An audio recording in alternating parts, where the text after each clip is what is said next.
This is an audio-visual representation of a study published in the Journal of Bone and Joint Surgery in 2019. To achieve good stability, the glenohumeral joint requires a delicate balance of bony anatomy, connective tissue support, and muscular control. But some individuals are plagued by recurrent anterior or posterior shoulder instability. These types of instability have a large impact on the patient's quality of life and often require one or more surgical interventions.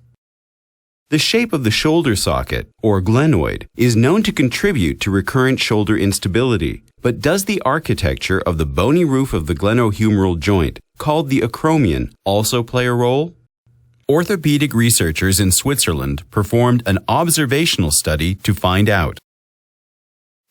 They matched 41 shoulders with recurrent unidirectional anterior shoulder instability with 41 shoulders with recurrent unidirectional posterior instability in order to compare their posterior acromial morphology in the sagittal plane. There were also 53 control shoulders that had no history of instability. Radiographic measurements were taken and correlated with the type of instability and compared to the controls.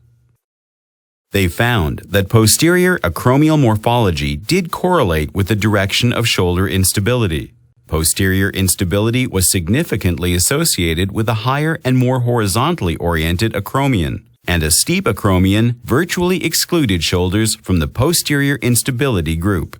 The height of the posterior acromion was the factor that differentiated the most between posterior and anterior instability. In fact, if the posterior acromial height exceeded 23 millimeters, the odds ratio of having posterior instability was 39.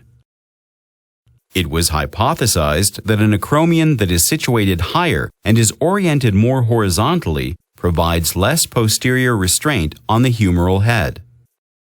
Acromial morphology is associated with the type of glenohumeral instability. The acromion is situated higher and oriented more horizontal in posterior than in both anterior instability and in healthy shoulders.